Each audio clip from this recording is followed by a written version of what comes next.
Science! Okay, D-Man, so this week in science, I got two different stories from space, and both of them are game changers. Both of them are history that we are a part of, and that's really cool. One of them we talked about on an episode, I want to say maybe a month ago, maybe a little bit less, the New Horizons spacecraft, the one that had rocketed by Pluto and had found this glinting object in the Kuiper Belt called Ultima Thule, and we had made it kind of course correct it. That's farthest course correction we've ever made with a spacecraft to make it there on New Year's Eve. And it made it. It made it there. It is now orbiting this celestial body in the Kuiper Belt, 4 billion miles away from Earth, and it sent back the first photos of this. Now, this is an artist representation. I should have had that up beforehand, not to get you going. But this is an artist representation because when we saw it from a couple million miles away from New Horizon, it looked like a bowling pin. The little tiny dot had like this little bowling pin shape to it. And we're like, what is that? And the artist representation was like, is it kind of this disformed mass of an asteroid or like a humongous body of like almost like a moon? And it is. It's not a bowling pin. It's actually it's not a Yeah. What? It's not a bowling pin in space? How could that be? It's actually what's called a contact binary. And this is going to give us evidence of how planets are formed. Weird. In our own solar system and out there in the universe. How? So, this is a 21-mile long contact binary, and it's roughly 2 spherical lobes. This first color photo right here from the Kuiper Belt, it reveals the object's red color. Now, this on the very left there, that's the actual image in color. The middle is a little bit more defined image that's in black and white, and then they overlaid them for that third image. So that the third image is roughly what it would look like if you were right next to it. Oh, weird. And this It's got some weird colors to it. This was taken 85,000 miles away. Now, the spacecraft has gotten even closer and even closer. It's going to be only 2,200 miles away when it's orbiting it. So we're going to get even better photos in the coming weeks as New Horizons is there. But what's really interesting about this is the 2 lobes, dubbed appropriately Ultima and Thule, are red, and their icy surface material is likely discolored by deep space radiation. Similar processes are responsible for the reddish hue of much of Pluto's surface, which we found out when New Horizons went very close to Pluto, and we found out that Pluto had this reddish hue. So it's being cooked in radiation and turning red? Basically. Weird. Ultima and Thule, okay, if we're referring to them as that, were both once separate free-flying objects. Now, this is kind of explains how they formed, and this also explains how a planet forms.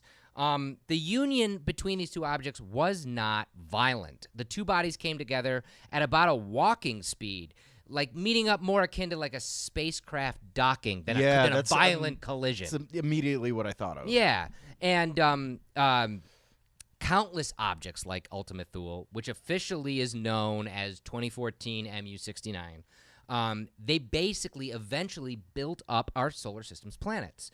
But that didn't happen with this. Ultima Thule basically remained pristine for 4.5 billion years, and it's been like this. So what we're seeing is the seed of a planet formation. Whereas our planet might have formed exactly like this, this didn't actually go any farther than just putting these two together. So it's like the first step. Yep, we're seeing the first step of a planet of just formation. like 2 pieces of whatever getting stuck together. Yep. And then I guess what happens after that is more pieces. More pieces, and then gravity comes into play, and then it pulls in more, and then you get a planet. Whoa. Yeah, and we're seeing that for real, which is so cool.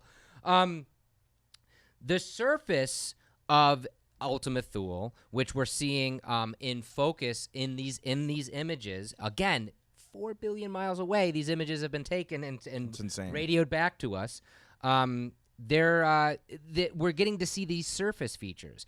These were actually taken on January 1st, and they were a little bit closer than the red image at about 20,000 miles, 18,000 miles away. And like I said, we're going to get almost 2,000 miles away Wow. when it's all said and done. And Jeff Moore, NASA's Ames Research Center leader and the leader of New Horizons geology and geophysics team, says, "We think what we're looking at is perhaps the most primitive object that has yet been seen by any spacecraft and may represent a class of objects which are the oldest and most primitive objects that can be seen anywhere in the present solar system." Weird. That's really, really cool. And that's history in the making. We're seeing something the farthest away that we've ever seen and the oldest thing. It's like archaeology in space. Yeah, it almost reminds me of finding like Neanderthal remains in archaeology. Yeah. That's exactly what it reminds me of. It's so interesting. And what's finally very interesting about the New Horizons spacecraft, again, we sent it out to look at Pluto. It did. It gave us the most incredible that was images. its main mission. It was part one of its main mission. Okay. Part two was, can we make it go farther? Which we did. Now it's at Ultima Thule, and it's gonna orbit Ultima Thule for a while and give us a bunch of data and knowledge and pictures about this prehistoric planet, basically. Wow. Right? After that, its mission parameters are going to allow it to go to 2021, and scientists are very, very hopeful that it's going to have enough fuel that we're going to be able to turn it somewhere else and make it go and check something else out. Wow. Yeah. So we're gonna get even more data and probably find something even crazier out there in space. Because again, this is in the Kuiper Belt. This is past Pluto. So maybe we'll even go farther than that and see what's out there. Who knows? It's crazy. It's crazy. Mind-bending stuff. And speaking of mind-bending stuff, I'm sure you guys heard about this because this made national news, and it's still exciting because we're going to get so much data back from this. China has made the first ever landing on the dark side of the moon. Now, we've landed, obviously, a bunch of times on Cue the Pink side. Floyd. Yes, exactly. We've landed a bunch of times on the side that you can see, and, we put rovers and humanity on that, but we've only went around the dark side of the moon and photographed it from spacecraft, in space. We've never actually touched down on it. China did. And it's crazy. China's robotic, and it's called the Chang'e 4 because they've done 3 of these now and put them towards the moon. This is the 4th one they've sent out, and they specifically to go on to the dark side of the moon. It touched down on the floor of the 115-mile-wide Von Karman crater on January 2nd.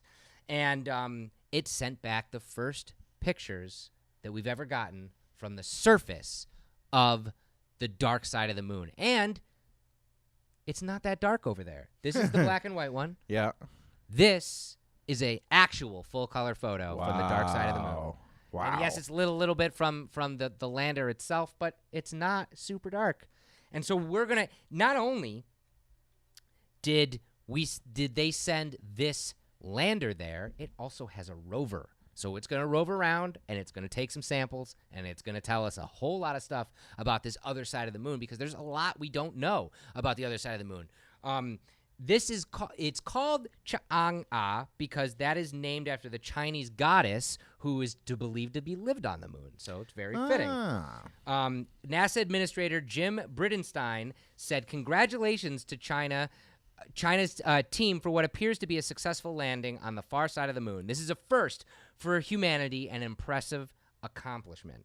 And the lander features the landing camera, the terrain camera, the low-frequency spectrometer, and the lunar lander neutrons and dosimetry, which was provided by Germany.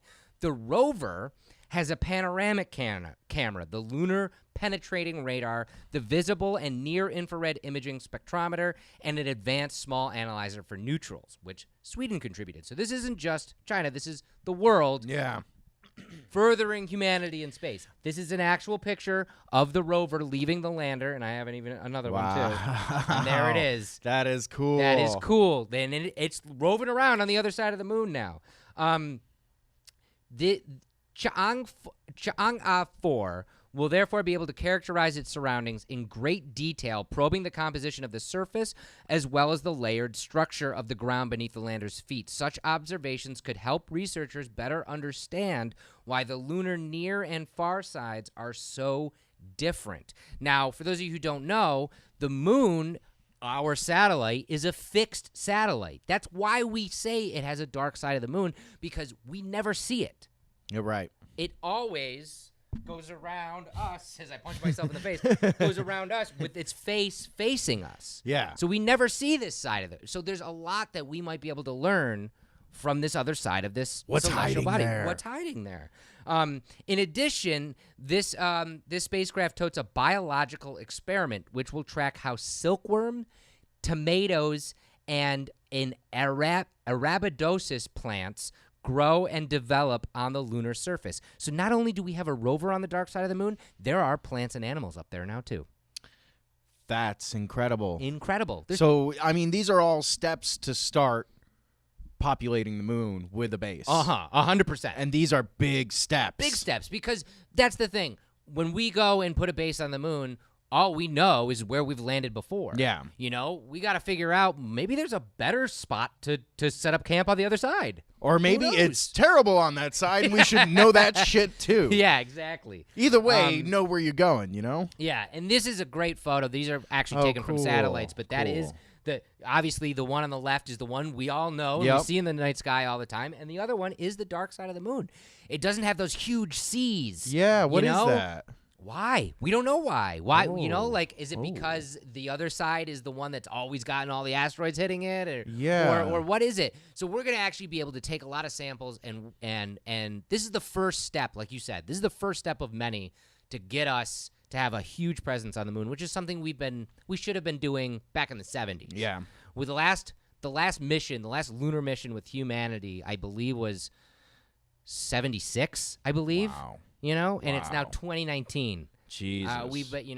We've hit some roadblocks with space exploration, but finally we're coming back. Yeah, I think, interest in the public, you know, totally. with, I think entertainment has taken that to the next level for sure. I Totally. mean, even us sitting here talking about it adds to the cacophony of voices all talking about space exploration, which I don't think existed even 10 years ago. I don't either. I just brought it up again recently, you know, like, do you go back even 4 or 5 years ago and you could walk down a major street in a major city like Chicago or LA or New York, and you'd see a ton of people walking around, and it would be a 1 in a million chance you'd see anybody sporting anything NASA or Right. SpaceX or space It's anything. hip now. And now, yeah, everybody's got something on, Yeah. you know? Like, everybody loves to talk about space, to show their support for it, and there's a lot of cool stuff coming. I think it's amazing on many different levels, but I think Nicole Stott nailed it when she was talking about how all these countries come together Yes. for one common reason, and if we can take the essence of that situation and put that to everything. Yes. I mean, it sounds a little bit hippy-dippy, Yeah. but I mean, we see what is possible if we work together. If this was just China landing a piece of junk on the dark side of the moon, great. But now we have all this other technology,